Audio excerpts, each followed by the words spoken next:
मायाजाल में फंसी नारद कहानी का अगला भाग। अब नारद जी की वीणा एक खूंटी पर टंगी रहती, जिसकी ओर उनका ध्यान बहुत कम जाता। अपनी पत्नी के आगे नारायण को वह भूल गए। दिन भर खेती में लगे रहते, कभी हल चलाते, कभी पानी देते, कभी बीज बोते, तो कभी निराई गुड़ाई करते। जैसे जैसे पौधे बढ़ते, उनकी प्रसन्नता का पारावार न रहता। फसलें हर वर्ष पकती कटती, अनाज से उनके कोठार भर जाते। नारद जी गांव के एक संपन्न किसान माने जाने लगे। वर्ष दर वर्ष बीतते चले गए और नारद जी की गृहस्थी भी बढ़ती चली गई।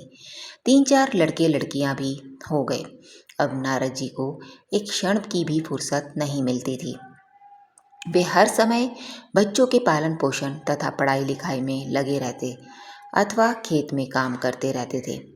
अचानक एक बार तेज बारिश हुई, जिसने कि दिनों तक बंद होने का नाम ही नहीं लिया।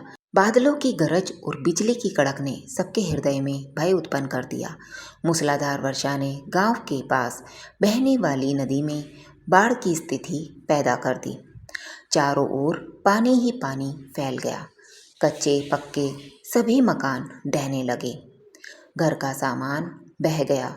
पशु भी डूब गए। उनके व्यक्ति मर गए। गांव में त्राही त्राही मच गई। नारद अब क्या करें? उन्होंने भी घर में जो थोड़ा कीमती सामान बचा था, उसकी गठरी बांधी और अपनी पत्नी तथा बच्चों को लेकर जान बचाने के लिए पानी में से होते हुए बाहर निकलने लगे। नारद जी बगल में गठरी थामे, एक हाथ से एक बच्चे को पकड़े और दूसरे हाथ से अपनी पत्नी को संभाले हुए थे। पत्नी भी एक बच्चे को गोद में और एक का हाथ पकड़े धीरे धीरे आगे बढ़ने लगी। पानी का बहाव अत्यंत तेज था तथा यह भी पता नहीं चलता था कि कहाँ गड्ढा है और कहाँ टीला। अचानक नारद जी ने ठोकर खाई और गठरी बगल से निकलकर बह गई। नारद जी गठरी कैसे पकड़ते? दोनों हाथ तो घिरे थे।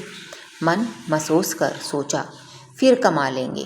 कुछ दूर जाने पर पत्नी एक गड्ढे में गिर पड़ी और गोद का बच्चा छूटकर बह गया।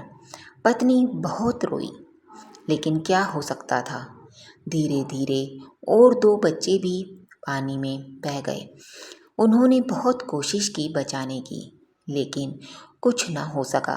दोनों पति पत्नी बड़े दुखी, रोते कलपते, एक दूसरे को सांत्वना देते कोई ऊंची जगह ढूंढते रहे।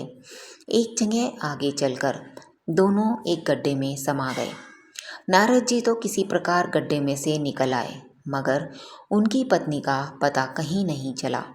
बहुत देर तक नारद जी उसे इधर उधर दूर दूर तक ढूंढते रहे, लेकिन व्यर्थ रोते रोते उनका बुरा हाल था। हृदय पत्नी और बच्चों को याद कर करके फटा जा रहा था। उनकी तो सारी गृहस्थी उजड़ गई थी। बेचारे क्या करें, किसे कोसें? अपने भाग्य को या भगवान को? भगवान का ध्यान आते ही नारद जी के मस्तिष्क में प्रकाश फैल गया और पुरानी सारी बातें याद आ गईं। वे किस लिए आए थे और कहाँ आ गए? ओहो, भगवान विष्णु तो उनकी प्रतीक्षा कर रहे होंगे। वे तो उनके लिए जल लेने आए थे और यहाँ गृहस्थी बसाकर बैठ गए। वर्षों बीत गए गृहस्थी को बसने में और फिर सब नष्ट हो गया। क्या भगवान अब भी मेरी प्रतीक्षा में उसी वृक्ष के नीचे बैठे होंगे? यह सोचते ही बाढ़ नदारद हो गई। गांव अंतर्धान हो गया। वे तो घने वन में खड़े थे। नारद जी पछताते और शर्माते हुए दौड़े। देखा कुछ ही दूर पर उसी वृक्ष के नीचे भगवान लेटे हैं।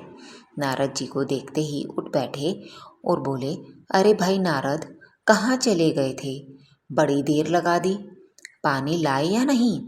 नारद जी भगवान के चरण पकड़कर बैठ गए और लगे अश्रु बहाने।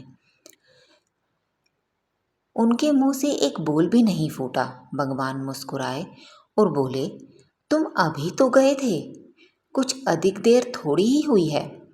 लेकिन नारद जी को लगा था कि वर्षों बीत गए। अब उनकी समझ में आया, यह सब भगवान की माया थी। जो उनके अभिमान को चूर चूर करने के लिए पैदा हुई थी।